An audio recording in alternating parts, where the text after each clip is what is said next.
America Confusion, Divide, and Conquer by Trey Knowles. White people have been exposing black people in America to sinful things so they can curse themselves. Did President Obama try to do the same thing back? We are like sheep amongst wolves. So therefore be wise as a serpent but be harmless as a dove, as explained. America Confusion, Divide, and Conquer shows how one side of America sees America as good. The other side of America sees America as evil. You will learn how America is conquered and divided by confusion. World leaders have three objectives in mind. 1. Recruit converts. 2. Control lives. And 3. Make money. You will learn the tricks and schemes to enforce a belief system, often dividing the world into good, aware, wonderful us, and evil, unaware, ignorant them. Confusion creates war within self and others. Criticism or complaints are handled by showing the subject that he, she, or the systems are somehow flawed, not the group or the ideology being advanced.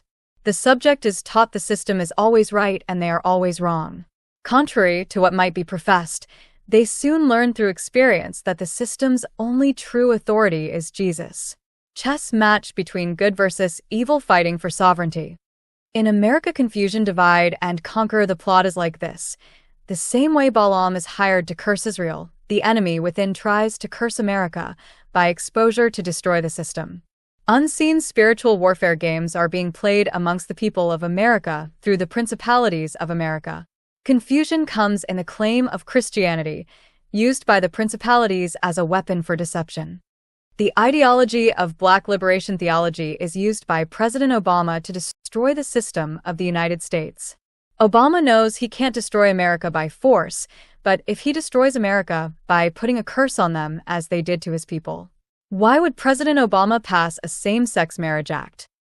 Just like the devil deceived and put the curse on Adam and Eve, President Obama is doing the same thing to America to destroy the system and free the people by using Saul Alinsky's rules for radicals. Rule 4. Make the enemy live up to its own book of rules. You can kill them with this because no one can possibly obey all of their own rules. This is a serious rule. The besieged entity's very credibility and reputation is at stake because if activists catch it lying or not living up to its commitments, they can continue to chip away at the damage. You can kill them with this, for they can no more obey their own rules than the Christian church can live up to Christianity. People have become immune to a lifestyle or culture opposite to God's character. Wants and desires become a curse on a nation of people. False prophet behavior versus Antichrist behavior, sovereignty war of deception for human rights used by the weapon of wants and desires, just like the serpent did to Adam and Eve. See with your own eyes. This is what is happening in America. The enemy within America uses sorcery against American citizens through American communication systems. The enemy within plays a role in the hearts and minds of people to divide America and kill its constitution. The enemy within wants to become the false Moses and false Messiah. He works within the Democratic Party using the psychological tactics of Saul Alinsky's rules for radicals. In 1971, Saul Alinsky wrote an entertaining classic on grassroots organizing titled Rules for Radicals. Those who prefer cooperative tactics describe the book as out of date. Nevertheless, it provides some of the best advice on confrontational tactics. Alinsky begins this way. What follows is for those who want to change the world from what it is to what they believe it should be. The Prince was written by Machiavelli for the haves on how to hold power. Rules for Radicals is written for the have-nots on how to take it away. His rules derive from many successful campaigns where he helped poor people fighting power and privilege. For Alinsky, organizing is the process of highlighting what is wrong and convincing people they can actually do something about it. The two are linked. If people feel they don't have the power to change a bad situation, they stop thinking about it. According to Alinsky, the organizer, especially a paid organizer from outside, must first overcome suspicion and establish credibility. Next, the organizer must begin the task of agitating, rubbing resentments, fanning hostilities, and searching out controversy. This is necessary to get people to participate. An organizer has to attack apathy and disturb the prevailing patterns of complacent community life, where people have simply come to accept a bad situation. Alinsky would say, the first step in community organization is community disorganization. Through a process combining hope and resentment, the organizer tries to create a mass army that brings in as many recruits as possible from local organizations, churches, services groups, labor unions, corner gangs, and individuals. Alinsky provides a collection of rules to guide the process. But he emphasizes these rules must be translated into real-life tactics that are fluid and responsive to the situation at hand. Rule 1. Power is not only what you have, but what an opponent thinks you have. If your organization is small, hide your numbers in the dark and raise a din that will make everyone think you have many more people than you do. Rule 2. Never go outside the experience of your people. The result is confusion, fear, and retreat. Rule 3. Whenever possible, go outside the experience of an opponent. Here you want to cause confusion, fear, and retreat. Rule 4. Make opponents live up to their own book of rules. You can kill them with this, for they can no more obey their own rules than the Christian church can live up to Christianity. Rule 5. Ridicule is man's most potent weapon. It's hard to counterattack ridicule, and it infuriates the opposition, which then reacts to your advantage. Rule 6. A good tactic is one your people enjoy. If your people aren't having a ball doing it, there is something very wrong with the tactic. Rule 7. A tactic that drags on for too long becomes a drag. Commitment may become ritualistic as people turn to other issues. Rule 8. Keep the pressure on. Use different tactics and actions, and use all events of the period for your purpose. The major premise for tactics is the development of operations that will maintain a constant pressure upon the opposition. It is this that will cause the opposition to react to your advantage. Rule 9. The threat is more terrifying than the thing itself. When Alinsky leaked word that large numbers of poor people were going to tie up the washrooms of O'Hare Airport, Chicago city authorities quickly agreed to act on a long-standing commitment to a ghetto organization. They imagined the mayhem as thousands of passengers poured off airplanes to discover every washroom occupied. Then they imagined the international embarrassment and the damage to the city's reputation. Rule 10. The price of a successful attack is a constructive alternative. Avoid being trapped by an opponent or an interviewer who says, "Okay, what would you do?" Rule 11. Pick the target, freeze it, personalize it, polarize it. Don't try to attack abstract corporations or bureaucracies. Identify a responsible individual. Ignore attempts to shift or spread the blame. According to Alinsky, the main job of the organizer is to bait an opponent into reacting. The enemy properly goaded and guided in his reaction will be your major strength. Who was Balaam in the Bible? In Numbers 22:24, we find the story about Balaam and the king of Moab, a man called Balak. King Balak wanted to weaken the children of Israel, who on their way to Canaan had moved in on his territory. Balak sent to Balaam, who lived in Mesopotamia along the Euphrates River, Numbers 22:5, and asked him to curse Israel in exchange for a reward. Balaam was apparently willing to do this, but said he needed God's permission. Balaam, of course, had no power in himself to curse Israel, but if God were willing to curse Israel, Balaam would be rewarded through Balak. God told Balaam, "You must not put a curse on those people, because they are blessed." King Balak then sent other officials, more numerous and more distinguished than the first, promising a handsome reward. This time God said, "Go with them, but do only what I tell you." The next morning, Balaam saddled his donkey and left for Moab, Numbers 22:21. God sent an angel to oppose Balaam on the way. The donkey Balaam was riding could see the angel, but Balaam could not, and when the donkey 3 times moved to avoid the angel, Balaam was angry and beat the animal. Then the Lord opened the donkey's mouth, and it rebuked the prophet for the beatings. Then the Lord opened Balaam's eyes, and he saw the angel of the Lord standing in the road, with his sword drawn. The angel told Balaam that he certainly would have killed Balaam had not the donkey spared his life. Ironically, a dumb beast had more wisdom than God's prophet. The angel then repeated to Balaam the instruction that he was only to speak what God told him to speak concerning the Hebrews. In Moab, King Balak took the prophet Balaam up to a high place called Bamoth Baal and told him to curse the Israelites. Numbers 22:41. Balaam first offered 14 sacrifices on 7 altars and met with the Lord. Numbers 23:15. He then declared the message God gave him, a blessing on Israel. How can I curse those whom God has not cursed? How can I denounce those whom the Lord has not denounced? King Balak was upset that Balaam had pronounced a blessing on Israel rather than a curse, but he had him try again, this time from the top of Pisgah. Numbers 23:14.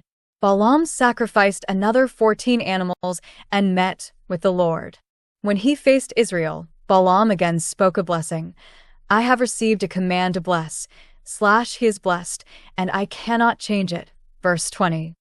King Balak told Balaam that if he was going to keep blessing Israel, it was better for him to just shut up. Numbers 23:25.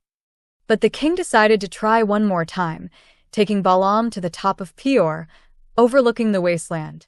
Again, Balaam offered 14 animals on 7 newly built altars. Then the Spirit of God came on him and he spoke his message. Numbers 24:2-3. The third message was not what the Moabite king wanted to hear. How beautiful are your tents, Jacob, your dwelling places, Israel. Balaam's 3 prophecies of blessing on Israel infuriated the king of Moab, who told the prophet to go back home with no reward. Now leave at once and go home. I said I would reward you handsomely, but the Lord has kept you from being rewarded. Numbers 24:11. Before he left, Balaam reminded the king that he had said from the very beginning he could only say what God told him to say. Then he gave the king 4 more prophecies gratis. In the 4th prophecy, Balaam foretold of the Messiah. A star will come out of Jacob, a scepter will rise out of Israel. He will crush the foreheads of Moab, the skulls of all the people of Sheth. Balaam's 7 prophecies were 7 blessings on God's people. It was God's enemies who were cursed. However, later on Balaam figured out a way to get his reward from Balak. Balaam advised the Moabites on how to entice the people of Israel with prostitutes and idolatry.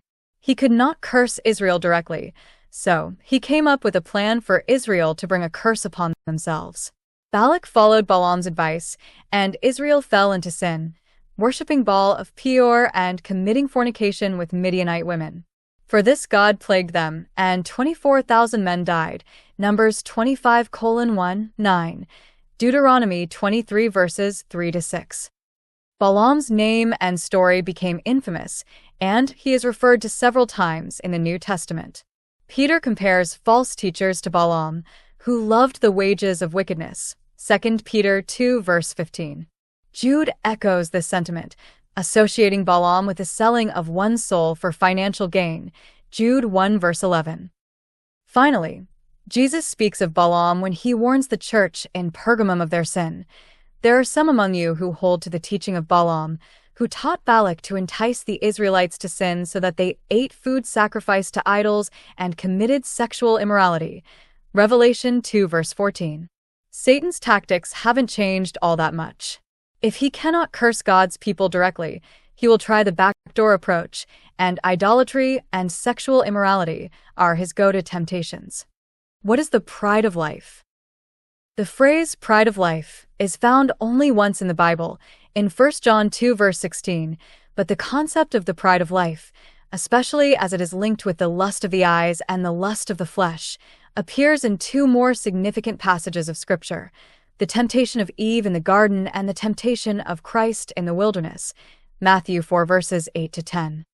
The pride of life can be defined as anything that is of the world, meaning anything that leads to arrogance, ostentation, pride in self, presumption, and boasting. John makes it clear that anything that produces the pride of life comes from a love of the world, and if anyone loves the world, the love of the Father is not in him. 1 John 2 verse 15.